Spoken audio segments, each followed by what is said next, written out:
iPadin puheominaisuuksista hieman. Eli jos me avataan täältä esimerkiksi Book Creator tai mikä tahansa ohjelma, jonne voi tekstiä kirjoittaa, niin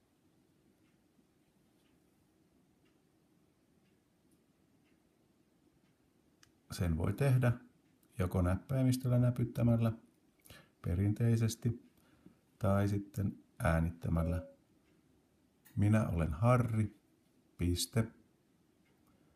Minä haluaisin hiihtää, pilkku, mutta minulla ei ole suksia, huutomerkki. Ja ainoa virhe näyttäisi olevan, että etunimeäni ei osannut kirjoittaa isolla, mutta tässä vaiheessa oppilas voi sen itsekin näppäimistöllä käydä korjaamassa. Näin. Nyt on virheetön teksti. Eli tämä helpottaa sellaisten oppilaiden vastaamista, joille tuo oma kirjoittaminen on haastavaa, mutta osaavat vielä puhua ja kertoa asioistaan.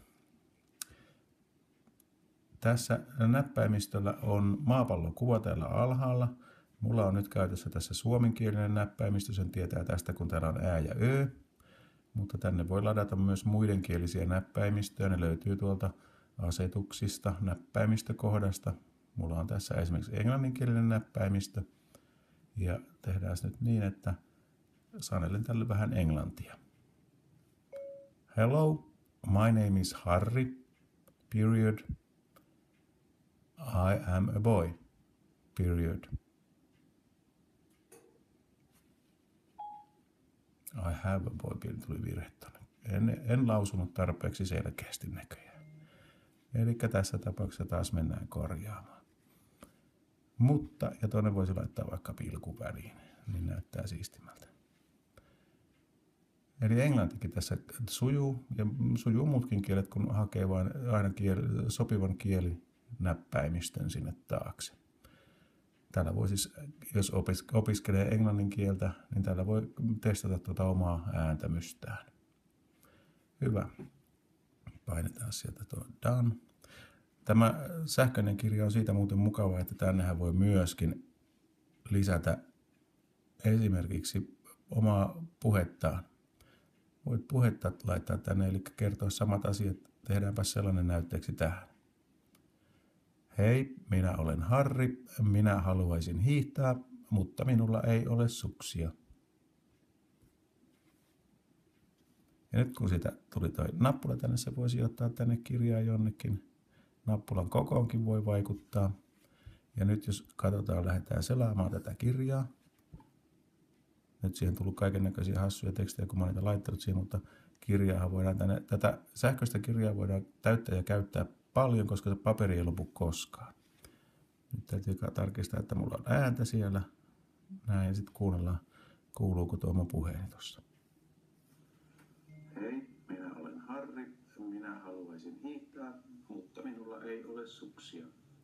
Näin. Eli oppilaat voi tehdä isojakin kuvakirjoja, jos eivät vielä osaa kirjoittaa, niin tällä tavalla puhumalla niitä asioita. Hyvä. Tuon itse puhumisen lisäksi tässä voi käyttää myöskin koneen puhetta apuna. Eli jos olet hieman heikko itse lukemaan, niin silloin se, että sinua auttaa ehkä aika paljon se, että tämä kone lukee sinun mukanasi.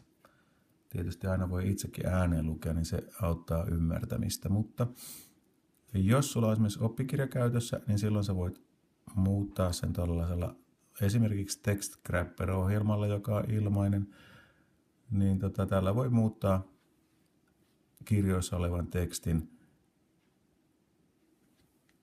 luettavaan muotoon, digitaalimuotoon. Katsotaan, onnistuisiko se näin vauhdissa tästä. Okei. Siitä tuli kuva. Ja sitten sen jälkeen rajataan se alue, joka me halutaan siitä tekstiksi muuttaa. Näin.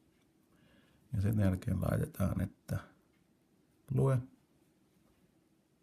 Ja sinnehän se tuli. Eli nyt me saatiin teksti, joka on sähköisessä muodossa. Ja se olisi siinä. Ja tässä ohjelmassa näköjään mulla on englanninkielinen ohjelma, niin se pyytäisi, jos mä nyt pistäisin lukemaan, niin se lukisi englanniksi, eli huonosti tätä, mutta kopioidaan toi tuolta. Ja mennään nyt sitten vaikka toiseen ohjelmaan, mennään tonne Pagesiin, katsotaan, onko mulla sielläkin englannin kieli vai löytäisikö täältä suomenkielinen juttu. Tiputetaan tänne tuo äskeinen teksti. Nyt valitaan se kaikki. Ja sen jälkeen pyydetään puhumaan. Mikaelilla on yllään napakasti istuva BG-puku. Herrasmiesmäisen lukin rikkovat lenkkarit ja kauluksesta ja hihansuista näkyvät tatuoinnit, jotka nousevat korkealle kaulaan ja sormiin saakka.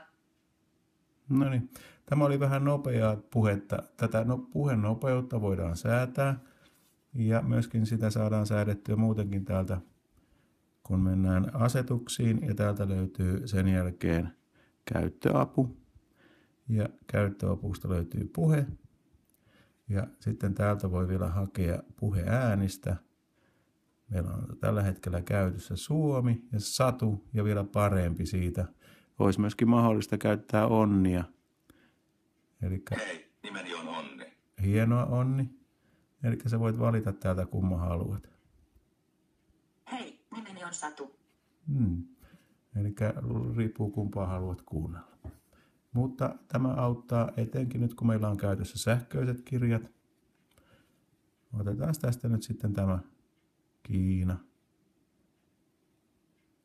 Valitaan se teksti, jota halutaan puhuttavan ja tuolta painetaan.